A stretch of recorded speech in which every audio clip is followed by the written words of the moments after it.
जय हिंद। स्वागत है आप सभी का आज की अर्ली मॉर्निंग करंट अफेयर्स के क्लास में, जहां हम रोज़ाना 5 बजे सुबह उठकर करते हैं दिन की शुरुआत सबसे ज़रूरी खबरों के साथ।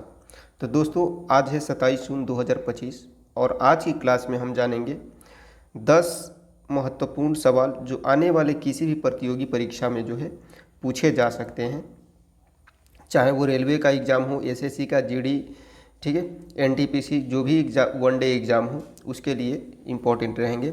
हर सवाल के साथ आपको मिलेगा सही उत्तर और विस्तृत व्याख्या यानी कि एक्सप्लेनेशन, ताकि आपका सिर्फ रटा नहीं लगे बल्कि समझ भी बने, है ना। सारे क्वेश्चन का हम लोग एक्सप्लेनेशन के साथ जो है आंसर भी जानेंगे। तो कॉपी और पेन लेकर के रेडी रहिए, ठीक है। तो चलिए शुरू करते हैं आज की क्लास। और पहला सवाल जो है कुछ इस प्रकार से है आपके स्क्रीन पर कि हाल ही में जारी सस्टेनेबल डेवलपमेंट रिपोर्ट एसडीआर 2025 के अनुसार जो है कुल 167 देशों में भारत जो है किस स्थान पर जगह बनाया है। हाल ही में जारी सस्टेनेबल डेवलपमेंट रिपोर्ट के अनुसार जो है कुल 167 देशों में है भारत जो है अपना भारत किस जगह पर स्थान बनाया है। तो इसको आपको याद रखना है कि 99वें स्थान बनाया है। चलिए जानते हैं इसके बारे में। देखिए, सस्टेनेबल डेवलपमेंट रिपोर्ट 2025 के अनुसार जो है भारत की रैंक क्या है, 99 है कुल 193 देशों में। इसका स्कोर लगभग है 67.0। 2024 में इसका रैंक क्या था, 109वां स्थान था और 2023 में रैंक क्या था, 112वां स्थान था। तो पिछले वर्षों की तुलना में बहुत ही महत्वपूर्ण सुधार हुआ है ना। किन किन क्षेत्रों में सुधार हुआ है उसकी अगर बात की जाए तो स्वास्थ्य एवं सेवाएं, जैसे कि बाल मृत्यु के दर में कमी हुआ है, बिजली और ब्रॉडबैंड की पहुंच जो है इसमें सुधार हुआ है, स्वच्छ जल और स्वच्छता में सुधार हुआ है और नवीकरणीय ऊर्जा के क्षेत्र में जो है सुधार हुआ है। और जहां सुधार की आवश्यकता है तो जलवायु कार्यवाही SDG 13, समानता जैसे कि लैंगिक समानता, गुणवत्तापूर्ण शिक्षा और शहरी विकास, इन चीज़ों में जो है सुधार की अभी आवश्यकता है, ठीक है। तो इस तरीके से इसको जो है आपको याद रखना है, ठीक है। चलिए बात करते हैं अगले क्वेश्चन की। तो अगला जो क्वेश्चन है कुछ इस प्रकार से है कि अडानी न्यू इंडस्ट्री लिमिटेड यानी कि अनिल, ठीक है, शॉर्ट में अनिल बोल सकते हैं। अडानी न्यू इंडस्ट्री लिमिटेड जो है इसने भारत में पहला of grid 5 megawatt green hydrogen pilot plant जो है स्थापित किया है और किस राज्य में शुरू किया है, स्थापित करना किस राज्य में शुरू किया है, ठीक है। तो इसको आपको याद रखना है, गुजरात में। कहाँ पे, गुजरात में। अडानी न्यू इंडस्ट्री लिमिटेड जो है इसने भारत में पहला of grid 5 megawatt green hydrogen pilot plant जो है शुरू किया है। कहाँ पे, तो गुजरात में। तो इसको जो है आपको याद रखना है, ठीक है। चलिए बात करते हैं अगले क्वेश्चन की। इसके बारे में अगर जानकारी चाहें तो कुछ इस प्रकार से है कि of grid 5 megawatt green hydrogen pilot plant जो है गुजरात राज्य के कच्छ जिले में जो है शुरू किया गया है ना। यह भारत का पहला ऐसा प्लांट है जिसे अडानी न्यू इंडस्ट्री लिमिटेड जो है इसने विकसित किया है। यह पूरी तरह से सौर ऊर्जा संचालित है। क्या है, पूरी तरह से सौर ऊर्जा संचालित है और इसमें बैटरी एनर्जी स्टोरेज सिस्टम भी जो है शामिल है, ठीक है। तो इस पहल का उद्देश्य क्या है, तो इस पहल का उद्देश्य जो है ग्रीन हाइड्रोजन उत्पादन को पारंपरिक ग्रिड से स्वतंत्र बनाना है, जो देश के नेशनल ग्रीन हाइड्रोजन मिशन के तहत जो है स्वच्छ आत्मनिर्भर ऊर्जा उत्पादन को बढ़ावा देता है। तो इसको आपको याद रखना है। बात किया जाए अगर अगले क्वेश्चन की, तो अगला जो क्वेश्चन है कि केंद्रीय सांख्यिकी और कार्यक्रम कार्यान्वयन मंत्रालय, ठीक है, केंद्रीय सांख्यिकी और कार्यक्रम कार्यान्वयन मंत्रालय जो है इसने देश में पहली बार राष्ट्रीय घरेलू आय सर्वेक्षण किस वर्ष आयोजित करने जा रहा है। केंद्रीय सांख्यिकी और कार्यक्रम कार्यान्वयन मंत्रालय जो है देश में पहली बार राष्ट्रीय घरेलू आय सर्वेक्षण जो है किस वर्ष आयोजित करने जा रहा है। तो आपको जो है इसको याद रखना है 2026 में। किस वर्ष शुरू करने जा रहा है, 2026 में, ठीक है। तो देखिए, भारत सरकार का सांख्यिकी और कार्यक्रम क्रियान्वयन मंत्रालय जो है इसके द्वारा देश का पहला राष्ट्रीय घरेलू आय सर्वेक्षण आयोजित करने की योजना बनाई गई है, जिसे फरवरी 2026 में शुरू किया जाएगा। यह सर्वेक्षण जो है ग्रामीण और शहरी परिवारों की औसत आय का आकलन करेगा। क्या करेगा? ग्रामीण और शहरी परिवारों की औसत आय का आकलन करेगा और तकनीकी अपनाने का आय पर प्रभाव भी मापेगा। ठीक है, क्या करेगा? ग्रामीण और शहरी परिवारों की औसत आय का आकलन करेगा और तकनीकी अपनाने का आय पर भी प्रभाव को मापेगा। तो इसको आपको याद रखना है। नेक्स्ट क्वेश्चन है कि हाल ही में ईरान ने ऑपरेशन बशायर अल फतह, ठीक है, ईरान जो है ऑपरेशन बशायर अल फतह के अंतर्गत जो है किस देश में स्थित अमेरिकी एयरबेस पर मिसाइल हमला किया था। ठीक है, यानी कि अमेरिकी एयरबेस जो है वो किस देश में स्थित है जिस पर कि ईरान जो है ऑपरेशन बशायर अल फतह के तहत जो है हमला किया है। तो इसको आपको जो है याद रखना है कतर। कहाँ पे? कतर। कतर में जो है अमेरिकी एयरबेस है जिस पर कि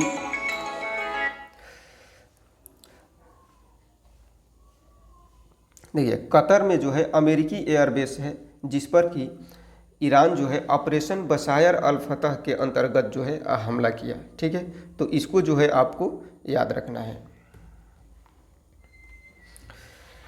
देखिए,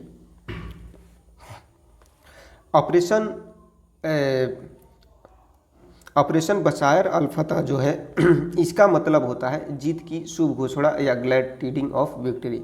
एक ईरानी मिसाइल हमले का नाम है जिसे उन्होंने 23 जून 2025 को अंजाम दिया। इस हमले का उद्देश्य जो है संयुक्त राज्य अमेरिका द्वारा उनके संवेदनशील न्यूक्लियर साइट पर हमले के जवाब में जो है अमेरिकी सैन्य ठिकानों को निशाना बनाना था, खास करके खाड़ी क्षेत्र में कतर और इराक। तो इसको जो है आपको याद रखना है। बात करते हैं अगले क्वेश्चन की। तो अगला जो क्वेश्चन है कुछ इस प्रकार से है कि हाल ही में आबू बांची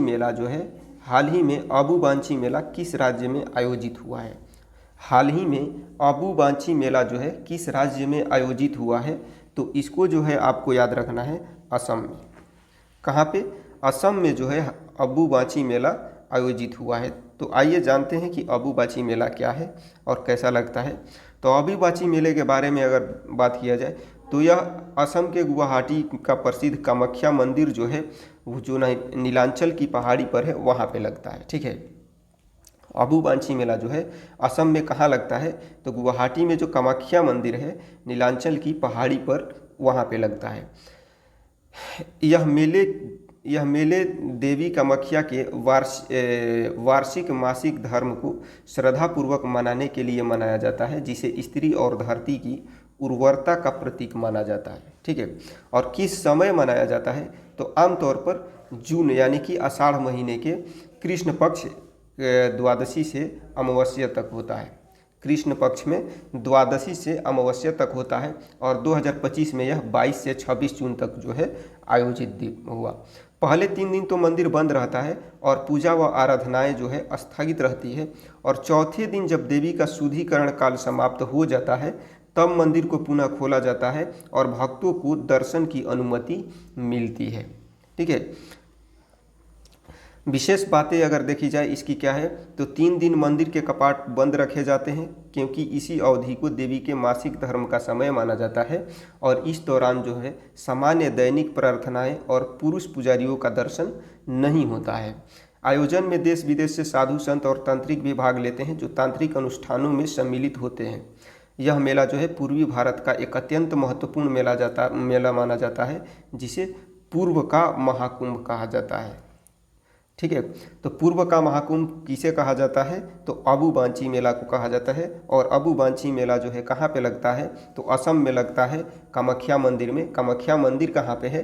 तो असम के गुवाहाटी में नीलांचल पहाड़ी पर है। तो इसको जो है आपको याद रखना है। ठीक है, चलिए अब बात कर लेते हैं असम की। तो असम की राजधानी जो है दिसपुर है। यहाँ के प्रेजेंट टाइम पर सीएम है डॉक्टर हिमंता बिस्वा शर्मा और राज्यपाल कौन है? श्री लक्ष्मण प्रसाद आचार्य है। अगला क्वेश्चन है कि हाल ही में अंतर्राष्ट्रीय ओलंपिक समिति की पहली महिला अध्यक्ष के रूप में, ठीक है, पहली महिला अध्यक्ष के रूप में जो है किस महाद्वीप की जीवित ओलंपिक पदक विजेता क्रिस्टी कोवेंट्री को नियुक्त किया गया है? तो इसको जो है आपको याद रखना है, अफ्रीका। क्रिस्टी कोवेंट्री कहाँ की है?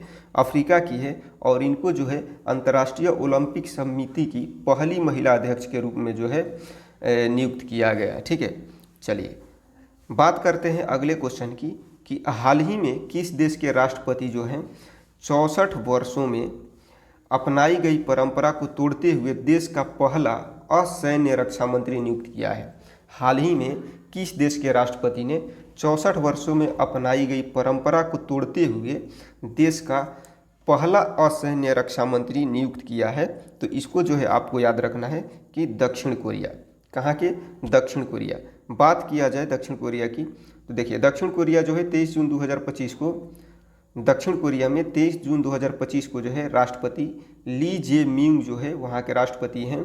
इन्होंने नॉर्थ कोरिया फोकस्ड सैन्य नीति की तुलना में सत्ता में सैन्य हस्तक्षेप वादा किए जाने के बाद 64 वर्षों में पहली बार एक असैन्य रक्षा मंत्री की नियुक्ति किए हैं। ये उनका चयन जो है आहंग्यो बैंक नामक 5 बार संसद नेता के रूप में हुआ, जो कि राष्ट्रीय सभा में रक्षा समितियों के अध्यक्ष भी जो है रह चुके हैं। ठीक है, यह कदम जो है उस सैनिक अधिकारवाद के खिलाफ था जो दिसंबर 2024 में मार्शल लॉ लागू करने की कोशिश के दौरान उजागर हुआ था। ठीक है, तो इसको आपको याद रखना है। बात करते हैं दक्षिण कोरिया की, तो इसकी राजधानी है सियोल, यहाँ की मुद्रा है दक्षिण कोरियन वॉन और राष्ट्रपति यहाँ के हैं ली जे मिंग। तो इसको आपको याद रखना है। अगला क्वेश्चन है कि हाल ही में किस संस्थान ने अनुसूचित जाति और अनुसूचित जनजाति यानी कि एससी और एसटी वर्ग के छात्रों के लिए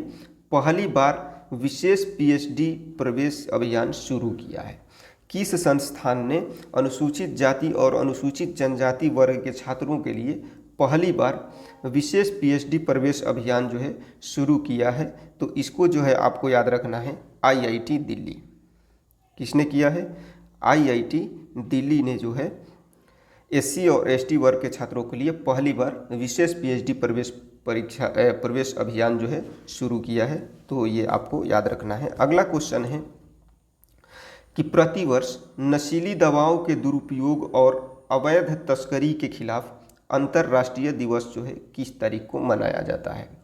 प्रतिवर्ष नशीली दवाओं के दुरुपयोग और अवैध तस्करी के खिलाफ अंतर्राष्ट्रीय दिवस जो है किस तारीख को मनाया जाता है?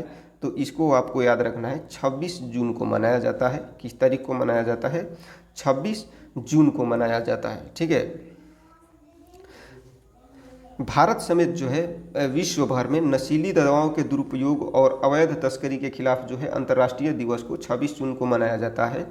यह संयुक्त राष्ट्र महासभा की जो है 7 दिसंबर 1987 की प्रस्तावना के अनुसार जो है स्थापित किया गया था और पहली बार 1989 में ही जो है आयोजित हुआ था। इसका उद्देश्य और महत्व के बारे में अगर बात किया जाए तो नशीली दवाओं के दुरुपयोग और अवैध तस्करी होने वाले सामाजिक, आर्थिक और स्वास्थ्य संबंधी जो नुकसान होते हैं उनके प्रति जागरूकता फैलाना और इस वैश्विक समस्या के खिलाफ जो है वैश्विक सहयोग को सुदृढ़ बनाना है इसका उद्देश्य।